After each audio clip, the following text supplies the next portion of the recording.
Hey there, responders and RMPs. You guys thought that I forgot about you, and I am so sorry. It was such a busy day. I just did not have time this morning to get this recorded. So here I am on a Monday night instead of a Monday morning getting this recorded for you. So, hey, grab that decision tree. Let's jump on into this hypo this week. So we're going to read through our decision tree, reading every word out loud, because you know what? It's good practice. It's going to keep your mind fresh in that emergency situation. All right. So here is our scenario. You are called to this leaking package in a trailer. There are frozen whole fish spilling out of the box onto the floor. They are from a food processing facility. There are no hazard labels, no orientation arrows, no hazmat shipping papers. The outside of the box has ice crystals forming from the dry ice, and the cardboard is becoming wet, causing it to tear. The package is not generating heat, smoke, visible fumes or vapors, or irritating the skin or eyes in any way. Answer the question below based on this scenario. So as we go through our decision tree, we can do it real quick. So our first box right up here, we're going to get all no's on this. Is the leaking package generating heat, smoke, visible fumes, vapors, irritating the skin or eyes in any way, or leaking too large of a quantity to absorb or neutralize with available supplies? So no. That's going to take us down to this box.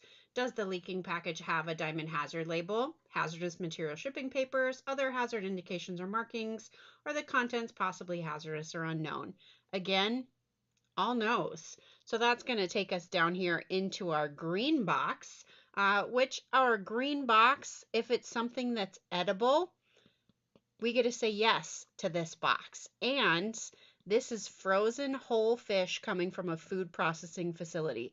So this is an edible product. So our green box here is going to lead us down to our green box down here. Designated responder can direct that the package and related spill be placed in a spill tub and moved to the damage processing area by UPS personnel, including those who have not received special training on hazardous materials. So this is something that if your responder is busy, whatever the situation might be, preloader Joe Schmo can get this stuff into a spill tub for the responder to handle. The responder does not need to instantly respond to this. The responder can say, hey, Joe Schmo, I've got a hazardous back on my table that I'm working on.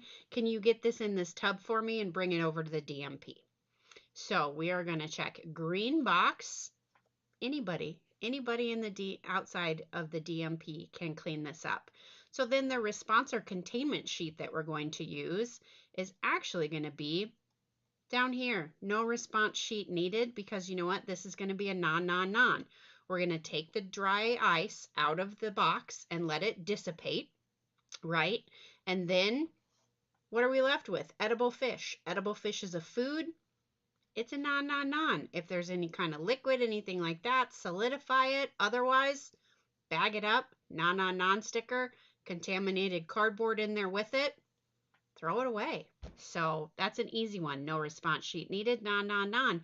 And again, on this one, no response sheet needed because it's a non.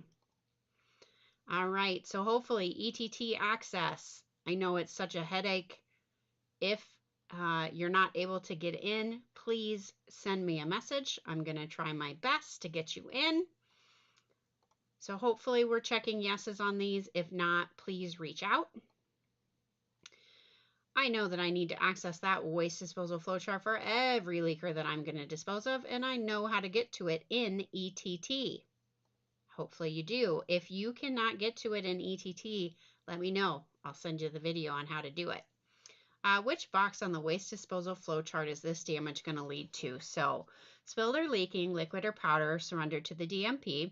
We did not spill outside of a facility. We didn't enter a drain. We don't have reportable quantity. Does the spilled product fall into one of these categories? Nicotine or acute hazardous waste, biohazard substance, pressurized cylinder, DEA controlled, pharmaceutical, explosives? Nope. Are the contents verified as non via ETT? Well, they're not verified via ETT, but remember, edible products, we get to auto assume that that's a non. So our answer down here is going to be blue box, follow non-regulated item disposal procedures. All right, and then what poster do we utilize to see which diamond hazard labels are not allowed in the UPS small package system? Well, hopefully you've got a copy of it on page 16 of your decision tree. There it is right there. We're looking at the prohibited poster. So the prohibited poster is the one that we use to determine if diamond hazard labels are not allowed in our system. What do we do with those RCRA clean containers once we poured all the materials out? We're going to throw them into the trash can. And then hopefully you've got your DOK already finished.